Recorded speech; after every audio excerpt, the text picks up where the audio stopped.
আসসালামু আলাইকুম। আমাদের আজকের আলোচনায় আপনাকে স্বাগত। ওয়ালাইকুম আসসালাম। আজকে আমাদের কাছে কোরআনের একটি আয়াতকে গভীরভাবে বোঝার জন্য একটা অনুরোধ এসেছে। আয়াতটি হল সূরা বাকারার ৮১ নম্বর আয়াত।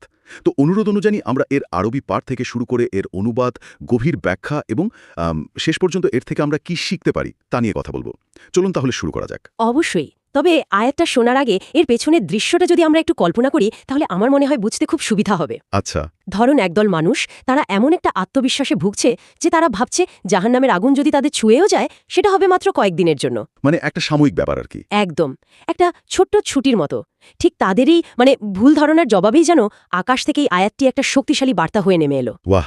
এই প্রেক্ষাপটটা শোনার পর তো আয়াতটি শোনার আগ্রহ আরও বেড়ে গেল। আমি তাহলে আয়াতটি তেলাওয়াত করছি। আউযু বিল্লাহি মিনাশ শাইতানির রাজিম।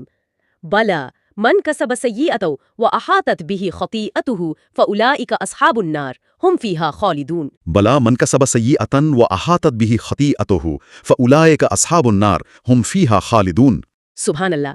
তেলাওয়াতটি শোনার সময় একটা শব্দ আহাতাত আমার কানে বিশেষভাবে বাজছিল।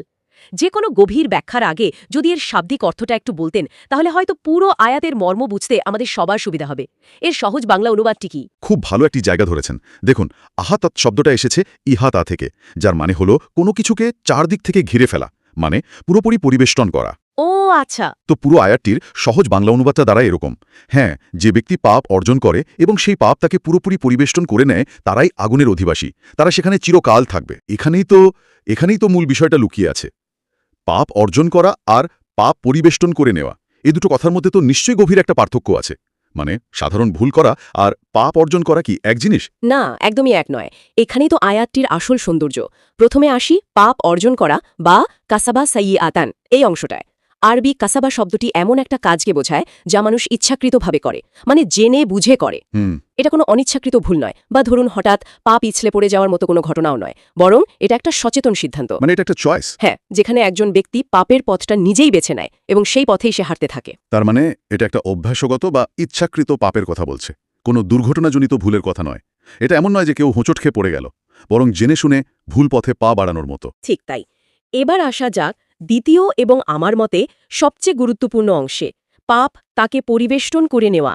এর মানে হল যখন একজন ব্যক্তি ক্রমাগত একের পর এক পাপ করতে থাকে, তখন একটা সময় আসে যখন তার পুরো সত্তাটাই পাপ দ্বারা আবদ্ধ হয়ে পড়ে। পুরো সত্তা? হ্যাঁ, তার চিন্তা, তার কাজ, তার অনুভূতি সবকিছু পাপের নিয়ন্ত্রণে চলে যায়। এটা তো অনেকটা চোরাবালিতে আটকে যাওয়ার মতো, তাই না? বাহ, চমৎকার তুলনা। মানে মানুষ যত বাঁচার জন্য হাত পা ছোড়ে ততই যেন আরও ডুবে যেতে থাকে। পাপের অভ্যাসও কি ঠিক সেভাবেই আমাদের সত্তাকে গ্রাস করে? ঠিক তাই। পাপ তার চারপাশে এমন একটি অদৃশ্য কিন্তু দুর্ভেদ্য দেয়াল তৈরি করে ফেলে যে সত্যের আলো বা কোনো ভালো উপদেশ সেই দেয়াল ভেদ করে তার কাছে আর পৌঁছাতে পারে না। মানে তার বিবেক তখন কাজ করে না? তার বিবেক তখন প্রায় নিষ্ক্রিয় হয়ে যায়। সে আর পাপকে পাপই মনে করে না, বরং সেটাকেই স্বাভাবিক জীবনযাত্রা বলে ধরে নেয়। এই অবস্থাকেই বলা হয়েছে পাপ দ্বারা পরিবেষ্টিত হয়ে যাওয়া। হলে শুরুতে যে প্রেক্ষাপটের কথা বলছিলেন, সেই আত্মবিশ্বাসী মানুষদের সাথে এই ব্যাখ্যাটা কিভাবে মিলছে? সরাসরি মিলছে। দেখুন, তৎকালীন বনি ইসরায়েলের কিছু মানুষ ভাবত তারা যেহেতু এক বিশেষ নবী বা বংশের অনুসারী, তাই তাদের বংশমর্যাদা বা জাতিগত পরিচয়ই তাদের বাঁচিয়ে দেবে। তাদের এই অহংকারটাই ছিল সেই দেয়াল যা তাদের সত্য থেকে দূরে সরিয়ে রেখেছিল। এই আয়াতটি তাদের সেই ধারণাটাকে একেবারে ভেঙে দিয়েছে। আচ্ছা। এখানে স্পষ্ট করে বলা হচ্ছে যে পরকালে মুক্তির মাপকাঠি কোনো বংশ বা পরিচয় নয়, বরং ব্যক্তির নিজের কাজ। তার মানে পরিচয়ের চেয়ে কর্ম অনেক বেশি গুরুত্বপূর্ণ। এই বার্তাটা তো আজকের দিনের জন্য খুব খুব প্রাসঙ্গিক। মানে কি, এই যে কেউ যদি কোনো প্রভাবশালী পরিবারের সদস্য হয় বা কোনো বড় প্রতিষ্ঠানের সাথে যুক্ত থাকে, শুধু এই পরিচয়ের কারণে তার অন্যায়ের কোনো ছাড় নেই। ব্যাপারটা কি তাই? নিঃসন্দেহে এটাই এই আয়াতের প্রথম এবং প্রধান শিক্ষা। সবকিছু নির্ভর করে নিজের কাজের উপর।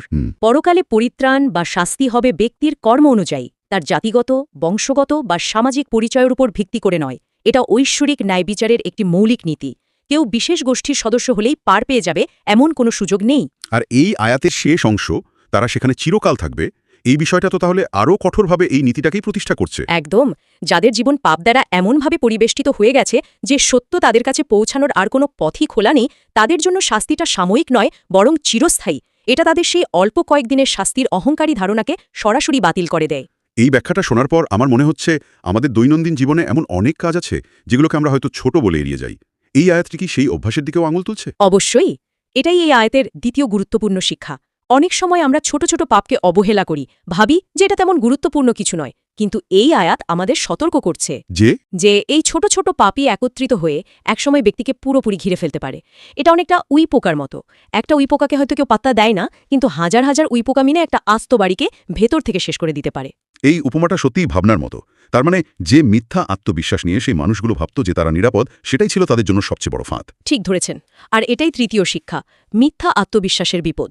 আচ্ছা, নিজের বংশমর্যাদা, জ্ঞান বা অন্য কোনো পরিচয়ের উপর ভিত্তি করে পরকালের শাস্তিকে হালকাভাবে নেওয়ার প্রবণতা একটি মারাত্মক ভুল। আল্লাহর কাছে তাকওয়া বা খোদা ভীতিই হল মর্যাদার আসল মাপকাঠি, অন্য কিছু নয়। আর এই সব কিছু মিলিয়ে চতুর্থ যে শিক্ষাটি আমরা পাই তা হল আল্লাহর নিখুঁত ন্যায় বিচারের ধারণা। এই আয়াতটি এক কথায় আল্লাহর পরম ন্যায় বিচারের একটি উজ্জ্বল উদাহরণ। এখানে প্রত্যেকের কর্ম অনুযায়ী নিখুঁতভাবে ফল দেওয়া হবে, কারোর প্রতি কোনো রকম পক্ষপাতিত্ব বা অবিচার করা হবে না। অবিশ্বাস্য। কোরআনের একটি মাত্র আয়াত থেকে বিশ্বাস, কর্মফল, মানব মনস্তত্ত্ব এবং সামাজিক ন্যায় বিচারের মতো এতগুলো বিষয় বেরিয়ে এলো। এটা আমাদের শেখালো যে আমাদের কাজের দায়ভার পুরোপুরি আমাদের নিজেদের, এবং কোনো বাহ্যিক পরিচয় আমাদের রক্ষা করতে পারবে না যদি আমাদের কাজগুলো সঠিক না হয়। একদম। আর এই আলোচনা থেকে যদি একটি শেষ প্রশ্ন নিয়ে ভাবা যায়, বলুন। তবে তা হল, এই আয়াত আমাদের ভাবতে শেখায় যে আমাদের প্রতিদিনের ছোট ছোট পছন্দ বা অভ্যাসগুলোই ধীরে ধীরে আমাদের সত্তাকে গড়ে তোলে। সেগুলোই ঠিক করে দেয় যে আমাদের পরিচয়ের দেওয়াল কতটা উঁচু হবে। প্রশ্ন হল, আমাদের কোন অভ্যাসগুলো আমাদের অজান্তেই আমাদের চারপাশে এমন দেওয়াল তৈরি করছে?